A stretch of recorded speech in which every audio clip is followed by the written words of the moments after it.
Clara's hands trembled as she stepped off the dusty train platform in Cedar Ridge, her worn leather satchel clutching everything she owned in this world. The autumn wind carried the scent of wood smoke and dying leaves, reminding her how far she'd traveled from the crowded tenements of Boston. At 28, she felt ancient, her chances at love seemingly dried up like the fallen leaves beneath her feet. She smoothed her simple brown dress, the only decent one she owned, and searched the small crowd for a face she'd never seen but hoped would recognize hers. Thomas Mackenzie had written 3 brief letters, each one more businesslike than romantic. He needed a wife to help with his homestead and care for his 6-year-old daughter. She needed a roof over her head and purpose beyond the drudgery of factory work. It wasn't love, but it was practical. A tall man in a weathered coat approached, his hat pulled low against the wind. "Miss Clara Henderson." "Yes, that's me," she replied, her voice barely above a whisper. Thomas Mackenzie stood before her, studying her face with pale blue eyes that seemed to look right through her. He was handsome in a rugged way, with strong hands that spoke of hard work and shoulders that carried invisible burdens. But there was a coldness there, a distance that made her heart sink. "I trust your journey was acceptable," he said, taking her bag with mechanical courtesy. "It was long but manageable, thank you," Clara replied, falling into step beside him as they walked toward a simple wagon hitched to 2 horses. The silence stretched between them like a chasm. Clara had imagined this moment differently. Perhaps not romance exactly, but warmth, kindness, maybe even a smile. Instead, she felt like a piece of furniture being delivered to fill an empty space. "Tell me about your daughter," she ventured as they drove through the small town. Thomas's jaw tightened. "Emma's a good child.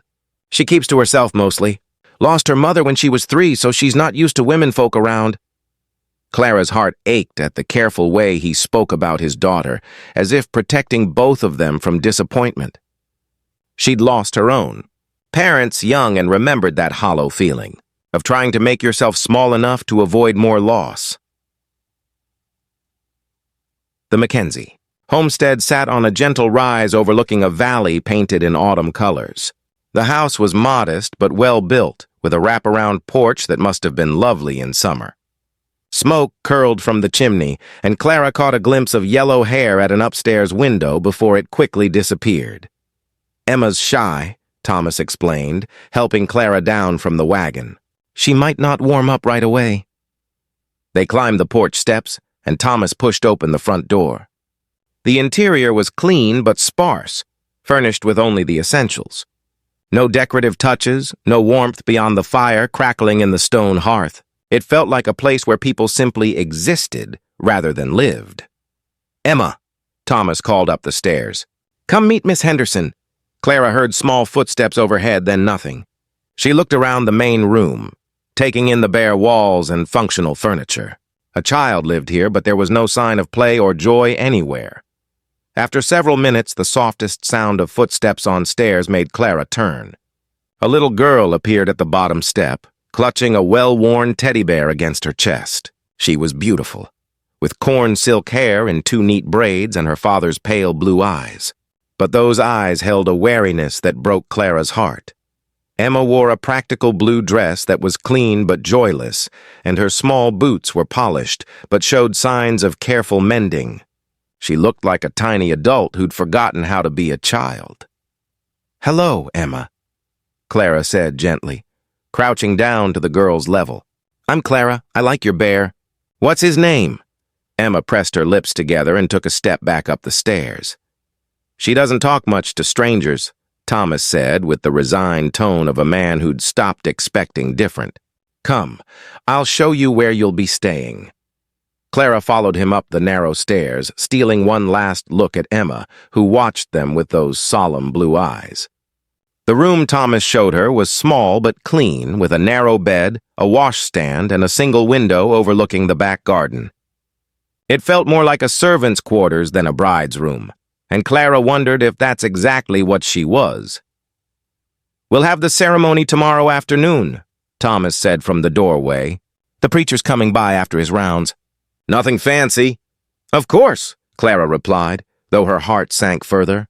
She'd dreamed of a real wedding once, with flowers and music, and someone who loved her enough to promise forever with joy in his voice. That evening, Clara tried to help with supper, but Thomas moved around his own kitchen with efficient solitude, as if he'd forgotten how to share space with another person. Emma sat at the small kitchen table, picking at her food and stealing glances at Clara when she thought no one was looking. "Emma," Clara said gently, "would you like to help me unpack my things tomorrow?" The little girl's eyes widened slightly, but she shook her head and looked down at her plate. "She's not much for socializing," Thomas said, clearing the dishes with brisk movements. Best to give her time. But Clara recognized something in Emma's careful silence. It wasn't rudeness or defiance. It was the self-protection of someone who'd learned that caring too much led to loss. She'd worn that same armor as a child. That night, Clara lay in the unfamiliar bed, listening to the sounds of a house settling around strangers.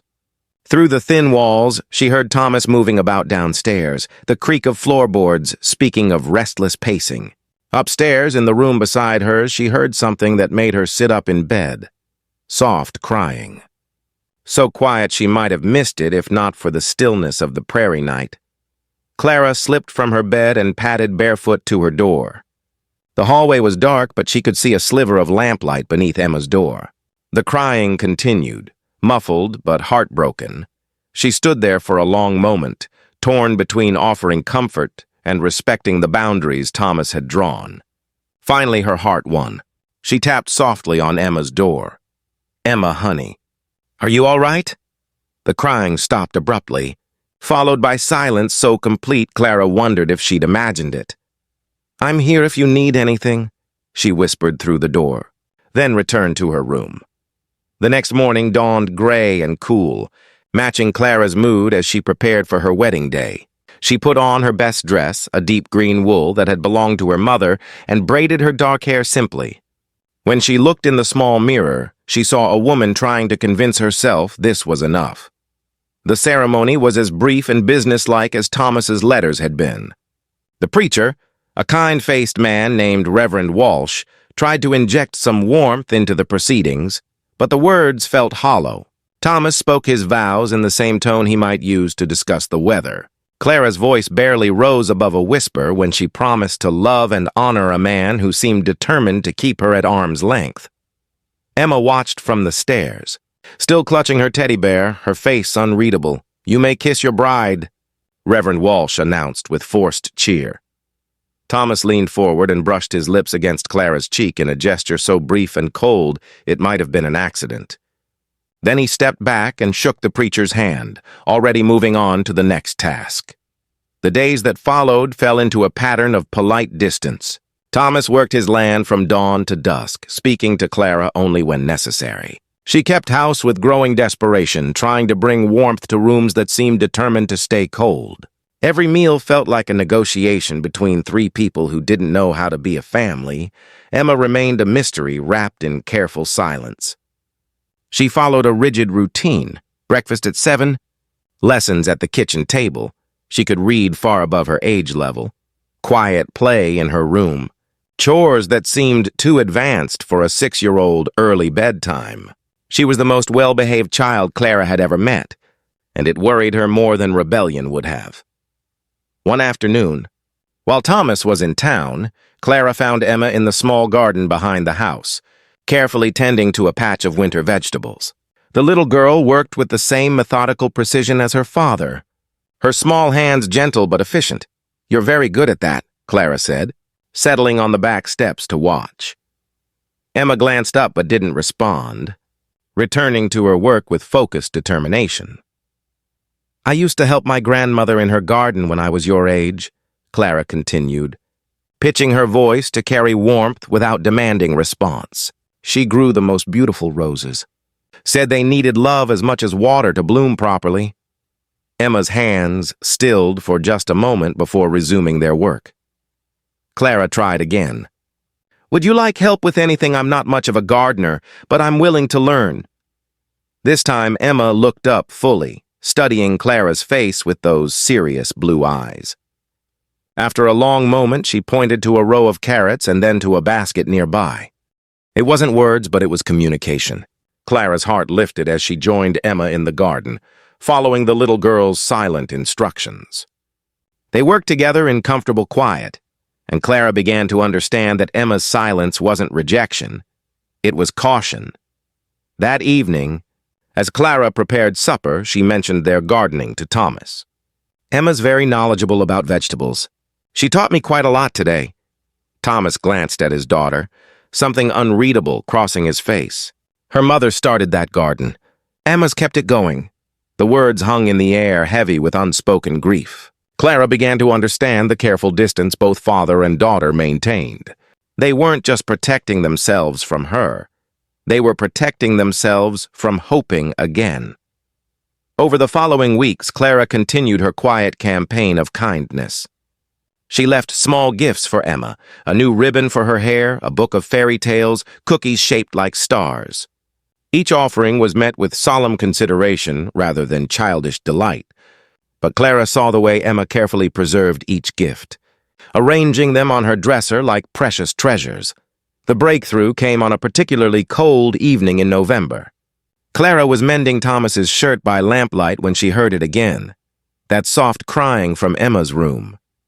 This time, when she went to investigate, she found Emma's door slightly ajar. The little girl sat on her narrow bed, tears streaming down her face as she held a daguerreotype in her small hands. Even from the doorway, Clara could see it was a picture of a beautiful woman with Emma's fair hair and gentle smile.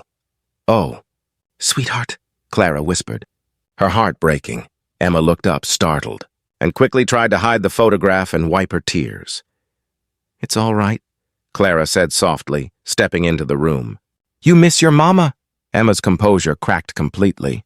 She nodded, fresh tears spilling over. Clara sat carefully on the edge of the bed. "May I see her picture?" With trembling hands, Emma handed over the photograph. The woman in it was lovely, with kind eyes and a warm smile that spoke of a gentle nature. "She was beautiful," Clara said honestly. "You look just like her." "I try to remember," Emma whispered, her first words to Clara. Her voice was small and sweet, rusty from disuse. "But sometimes I forget her voice." Clara's throat tightened. "That's normal, honey. The heart remembers what matters most, even when our minds get fuzzy on the details." Emma looked up at her with those serious eyes. "Papa doesn't like to talk about her. He gets sad." "Sometimes grown-ups don't know how to talk about the people they miss," Clara said gently. "It doesn't mean he's forgotten her or that he doesn't want to remember. Sometimes it just hurts too much." Emma considered this, turning the photograph over in her small hands. "Do you think she'd be mad that you're here now?" The question pierced Clara's heart. She thought carefully before answering. "I think she'd want you and your papa to be happy. And I think she'd want someone to take good care of you both." "But you're not really staying, are you?" Emma said with the blunt honesty of childhood. "Papa told Mrs. Henderson in town that you might not work out. That sometimes these arrangements don't take." Clara felt the words like a physical blow. So Thomas was already planning for her failure, discussing it with neighbors while she tried desperately to build a life here. "I'd like to stay," Clara said quietly, surprised by how much she meant it. "I'd like us to be a real family." Emma studied her face with an intensity that was startling in someone so young. "Would you be my mama then?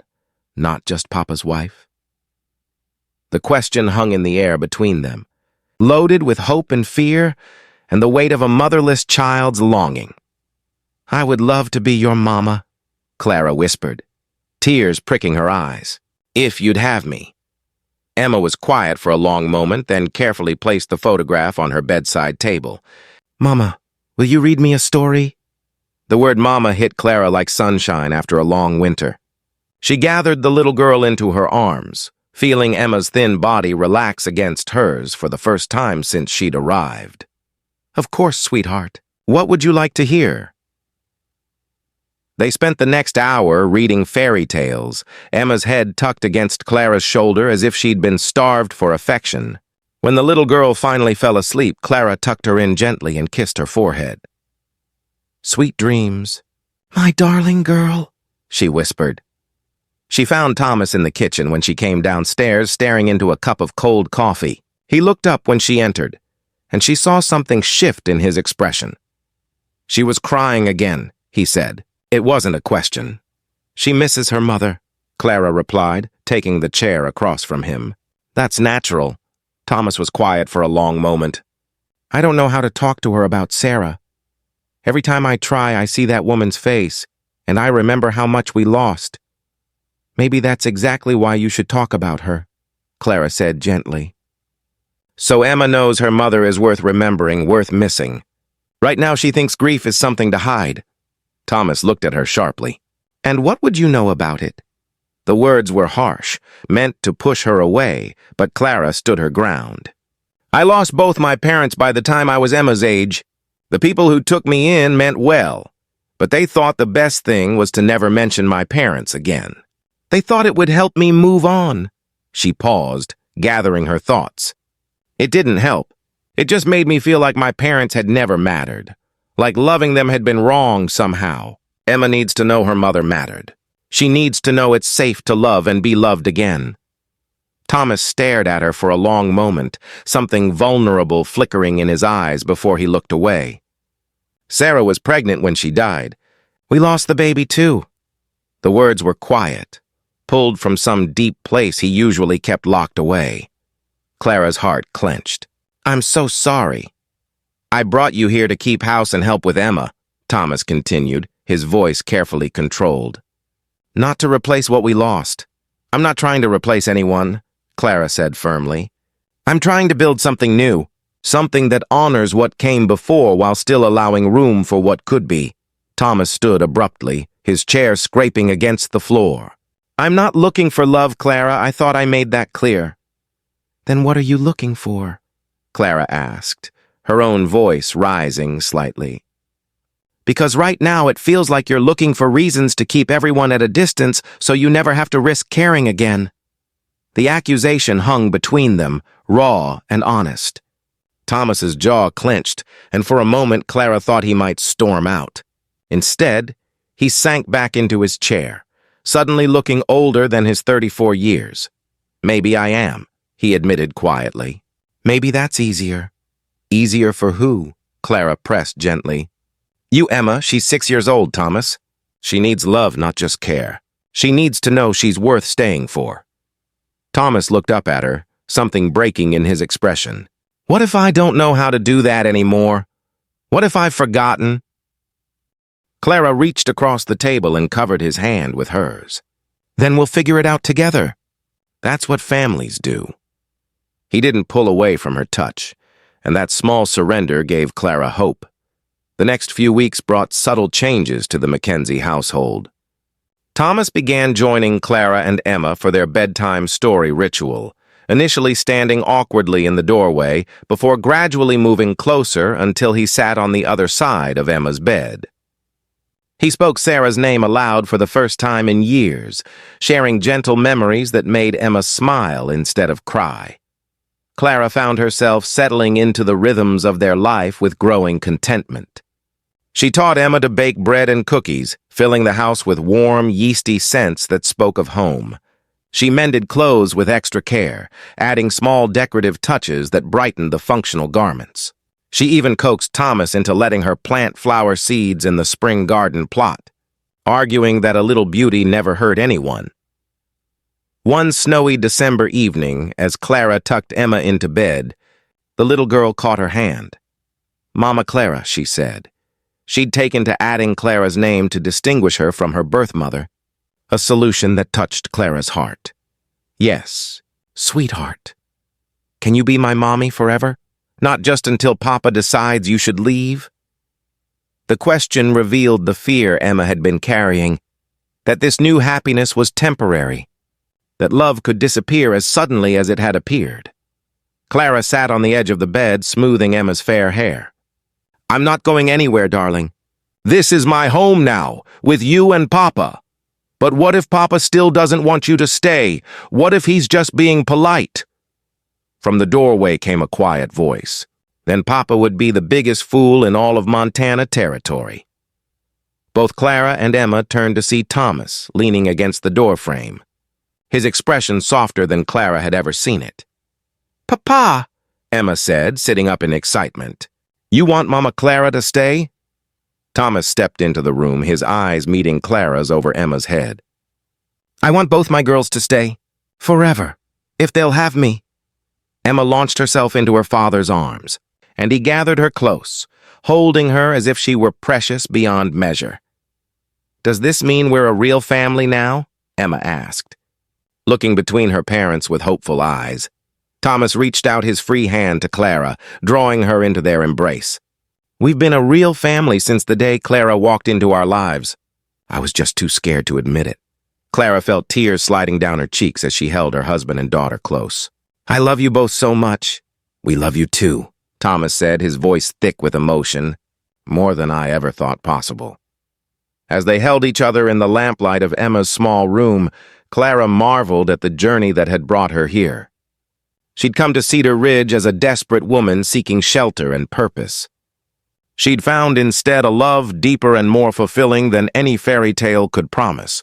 Outside, snow began to fall in soft, fat flakes, covering the world in pristine white. Inside, the Mackenzie family settled into their new life together. No longer strangers bound by convenience, but truly and completely home.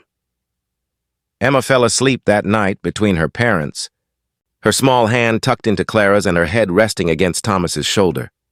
Looking down at their daughter's peaceful face, Clara and Thomas finally spoke the words they'd been afraid to say. "I love you," Thomas whispered, his fingers intertwining with Clara's. "I love you too," she replied, her heart full to overflowing. They were no longer three broken people trying to survive their losses. They were a family, choosing love over fear, hope over hurt, forever over the safe distance of maybe. In the months that followed, the Mackenzie home transformed into a place of laughter and warmth. Clara's flower garden bloomed in glorious abundance. Emma's voice rang out in song and chatter, and Thomas learned to smile again, really smile, with joy reaching all the way to his eyes. And on quiet evenings, when Emma was tucked safely in her bed and the prairie wind sang softly outside their windows, Clara would catch Thomas looking at her with wonder, as if he couldn't quite believe his good fortune. "What is it?" she'd ask, laughing at his expression. "I keep thinking about that day at the train station," he'd say, pulling her close. "I thought I was just getting a housekeeper and a mother for Emma. I had no idea I was getting my heart back." Clara would smile and settle into his embrace, marveling at how love had grown from the most unlikely soil. Not from romance or passion, but from kindness, patience, and the daily choice to care for each other through whatever came. She'd thought no one wanted her when she stepped off that train in Cedar Ridge. Now she knew better. She hadn't just been wanted, she'd been needed, cherished, and loved beyond her wildest dreams, and in the end, that made all the difference.